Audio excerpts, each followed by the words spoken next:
pasó a trabajar al lado de ellos. Este segundo Roca y Agustina Paz, es una fotografía que nos ha cedido Gonzalo a través de Alejandro Roca, que acá trajo los cuadros para que ustedes puedan ver los originales. Agustina fue una gran mujer, una mujer que le tocó vivir los avatares de su marido, porque el militar no siempre tiene suerte, a veces también se pierde en una guerra, y cuando se pierde en una guerra podemos también conocer el exilio, y él estuvo exilado en Tarija. Pero también le fue mal cuando intentó ser un comerciante, un empresario. Trató de producir la caña y no le fue muy bien, pero fue un hombre muy honesto. Y cuando vio que no tenía dinero para cumplir los compromisos, llamó a los acreedores y les dijo: yo voy a seguir trabajando, voy a retirar nada más que el dinero para dar de comer a mi familia, y el resto será para pagar mis deudas, como lo hace un hombre que tiene honra. Por supuesto que ante esa petición fue apoyada totalmente. Estos son los hijos de Segundo Roca. Alejandro muere soltero, no va a ser militar, posiblemente sí asociado con Ataliba como proveedor del ejército. Ataliba también será comerciante, pero Ataliba tuvo, como Alejandro, la idea de comprar terrenos, campos, más allá de la línea de frontera. Y aquí quiero aclarar algo, porque todo el mundo habla Roca y la campaña del desierto. La campaña del desierto comenzó en el Virreinato del Río de la Plata, cuando Buenos Aires se veía acechada por las hordas de indígenas. La siguió Rosas. Se dejó prácticamente abandonada cuando es la Guerra del Paraguay. Se retoma. Ustedes ya conocen la zanja de Alsina, etcétera, etcétera. Pero tengo un documento que después les voy a mostrar que me ha proporcionado Ruiz Moreno, que cuando se hablaba de la zanja de Roca, ya él le confía a Racedo que tenía un plan. Y nada más que publico un fragmento, porque la tinta de las otras hojas está traspasada y no se puede leer bien. Pero en donde le dice que él tenía un proyecto que iba a ser definitivo, porque tenían que formar columnas y que Racedo iba a tener que estar al frente de una de ellas. Esto queda entre usted y yo. Nadie sabe de este plan. Creo que era interesante conocerlo. Bueno, esto no sigo nombrando porque los vamos a conocer, porque los trato en capítulos independientes.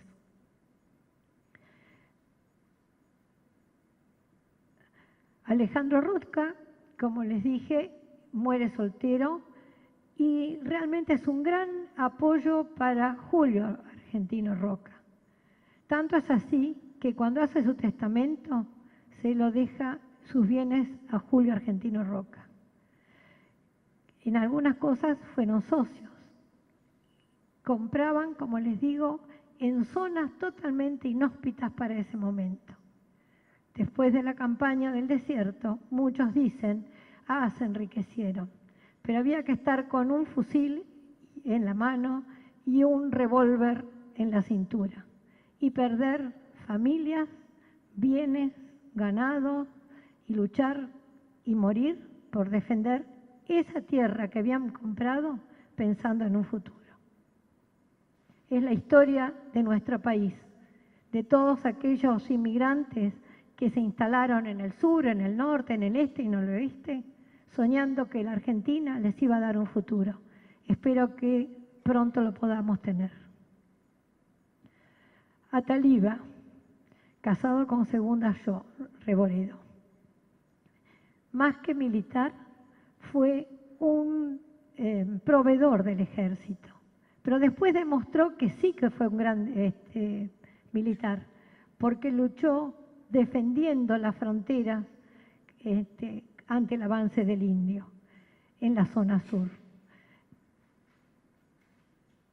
Voy a seguir porque si no se va a hacer muy largo esto.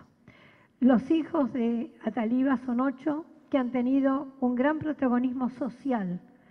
Se entroncaron socialmente muy bien y han tenido un desarrollo muy importante en la política, en la producción agropecuaria, en todo lo que hace al futuro de un país. Acá la tenemos a segunda, yo, rodeada, son 5 generaciones. La del medio es la casada que está entroncada con los Urquiza, porque se casa con Victorica Urquiza, hijo de Diógenes de Urquiza. Aquí los tenemos a los dos. Él ocupó cargos públicos, se desempeñó también muchísimo en la política, que también van a ver todo eso escrito en el libro. El casamiento de su hijo con los Acosta Castelli. Se los ve, esta es de un archivo del Archivo General de la Nación, y ponían números, y hubo una empleada muy antigua que en el reverso de la fotografía aclaraba el nombre de cada personaje. Eso desapareció. He fotografiado también el reverso, pero dice nada más que eso. Benjamín Victorica Acosta Castelli. La hermana, Adela Victorica Acosta,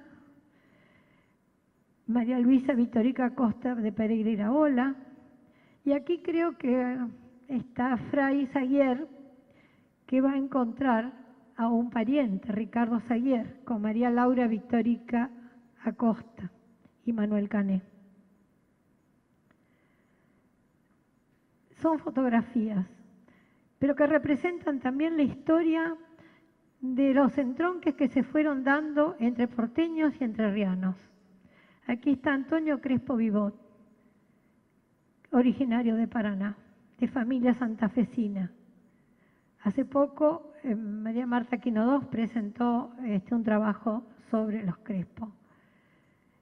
Y se casa con María Clara Victorica Roca. Llegó a ser intendente de Buenos Aires. Fue escribano, fue abogado, fue hacendado, es decir, hizo toda la trayectoria que era de la época. Alguien a quien conocí y que mi marido era muy amigo porque tenían un gusto en común, que eran los caballos de carrera.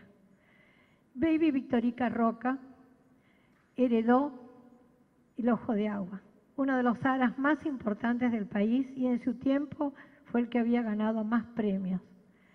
Con Lucilita Quesada Urquiza íbamos a comer los asados cuando ella se instaló en San Isidro, en el fondo de la legua, y ¿para qué les voy a decir que yo no hablaba? Porque era nada más que hablaban mi marido y ella, porque se conocían la genealogía, que en su lenguaje es pedigree, de todos los caballos. Y era realmente una competencia que uno se quedaba mirando. Yo digo, ay, yo quisiera saber de genealogía como saben ellos de caballos. Porque te acordás que dio con fulana, sí, pero no con... Bueno, fue algo magnífico escucharlo. Ya era ya grande. Y aquí está con Arturito Burrich recibiendo un premio en el Jockey Club. Volvemos a encontrar familias entroncadas con nobles a través de Celina Florencio Crespo Raibo Roca. En este momento se habló bastante de los Martínez de Irujo por el fallecimiento de la duquesa de Alba. Estaban emparentados y tenían un tronco común. Si quieren los dejo un rato más, pero después lo tienen en el libro, lo pueden leer. También hemos tratado la familia de Roca-Yo entroncados con los Tonkinson. Y aquí viene algo que es apasionante. Arminda Roca hereda de su padre una extensión importante en La Pampa y en Mar del Plata. Y ella hace una vida social muy activa, y vamos a ver que en la primera fotografía está del brazo bajando una escalera con el presidente Roque Sáenz Peña. Y Pedro Luro con doña Rosa González. Hacían también almuerzos en Mar del Plata, que eran concurridos. Volvemos a encontrarlo al presidente Roque Sáenz Peña y a su esposa, cambiando siempre las figuras. Arminda con el presidente y Pedro Luro con la mujer del presidente. Pedro Luro es el que imagina ese predio como un coto de casa, el de La Pampa, y hace realmente una obra fantástica, con jardines y plantaciones de árboles y todo lo necesario para que ese coto de casa, que tenía una formación arbórea, pero que él trajo todavía más plantas, y los animales más fantásticos, que eran aquellos que tenían el interés en Europa para la caza. Aquí vemos un ciervo y se ve en primer plano la cornamenta, que es enorme. La casa que mostré primero no tenía ese edificio secundario. Ese era para algunos invitados que cuando no había lugar en la casa se habilitaba también ese edificio de huéspedes. Pedro Luro muere en 1917 y, como les dije, queda eso abandonado. Puse una fotografía abajo porque me pareció muy representativa de la época y lo que era Mar del Plata a fines del siglo XIX. Este es el primer hotel importante, el Hotel Bristol. Y se ve los primeros autos, más atrás carruajes, 1888. José Luro era hermano de Pedro Luro y fue también gobernador de La Pampa.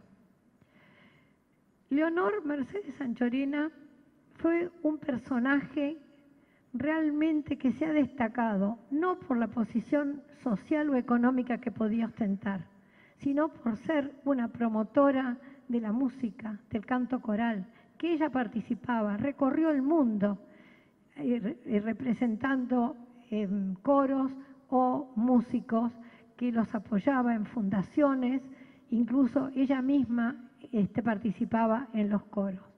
Estando en Europa, se enferma y muere en Europa. Esta es la rama de Segunda Roca, casada con Silvestre Antonio de Marchi, que fue un personaje muy especial.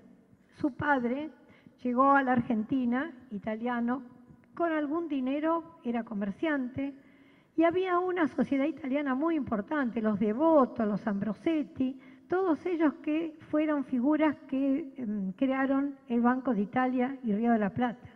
Pero aparte tenían empresas de seguros, de navegación, de todo lo que se puedan imaginar. Silvestre no vino pobre, vino muy rico, porque su padre era un señor extremadamente rico. Y acá hay una lámina que también me facilitó Isidoro Ruiz Moreno, en donde se ve los escudos de los Macri y de Macchi y ¿cómo es? Y los Roca. Los tres hermanos, hay algo que en este momento también está muy publicitado, que se va a hacer con la isla de Marchi. ¿Y qué se va a hacer de la isla de Marchi?